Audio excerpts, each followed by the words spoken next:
A est ici une matrice fixée de MNC et on considère l'endomorphisme FA de MNC qui a une matrice carrée X lui associe la matrice AX. Et on nous demande alors de déterminer pour cet endomorphisme-là de MNC son rang, sa trace et son déterminant. Concernant son rang, on peut imaginer que le rang de FA sera lié au rang de A.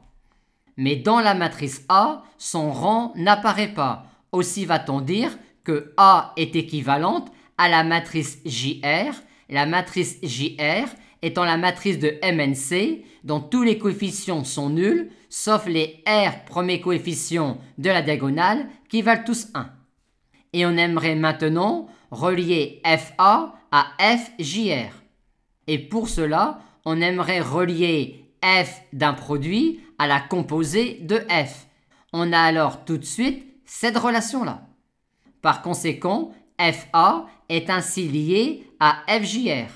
Et avec cette relation-là, on a tout de suite que si P est une matrice inversible de MNC, alors FP est un automorphisme de MNC. Aussi, FP et FQ étant alors des automorphismes de MNC, de cette relation-là, on en déduit que le rang de FA est égal au rang de FJR.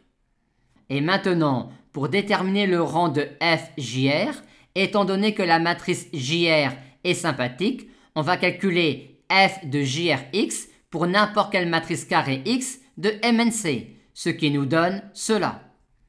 Aussi, IM de FJR est le sous-espace vectoriel de MNC constitué de ces matrices-là, où on a ici une matrice quelconque de MRC et ici une matrice quelconque de MRn-RC.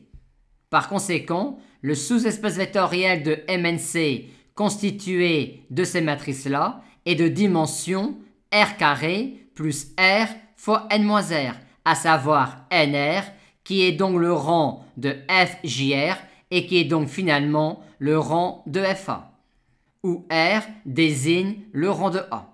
Maintenant, pour déterminer la trace de FA et le déterminant de FA, on n'a pas beaucoup d'autres possibilités que d'écrire la matrice de FA dans une base de MNC bien choisie. Et comme base de MNC, on va sûrement prendre la base canonique de MNC. Le problème, dans quel ordre va-t-on écrire les matrices EIJ? Or, quand on calcule l'image d'une matrice EIJ par FA, on obtient cette matrice-là, c'est-à-dire une matrice qui s'exprime uniquement en fonction de E1J, E2J, ENJ. Aussi, le sous-espace vectoriel constitué de ces matrices-là est stable par FA, il en est de même pour celui-là, et ainsi de suite. En écrivant alors les matrices EIJ dans cet ordre-là, la matrice de FA dans cette base-là sera alors une matrice diagonale par bloc. Et quand on regarde plus précisément, on obtient facilement que la matrice de FA dans cette base-là est la matrice diagonale par bloc dont les blocs diagonaux sont tous égaux à la matrice A. Par conséquent, la trace de FA est n fois la trace de A et le déterminant de FA est déterminant de A à la puissance n, vu ce que l'on sait sur le déterminant d'une matrice diagonale par bloc. Et on retrouve également, vu ce que l'on sait sur le rang d'une matrice diagonale par bloc, que le rang de FA est égal à n fois le rang de A. Et on rappelle, concernant le rang de matrice bloc, que l'on sait uniquement un résultat sur le rang d'une matrice diagonale par bloc.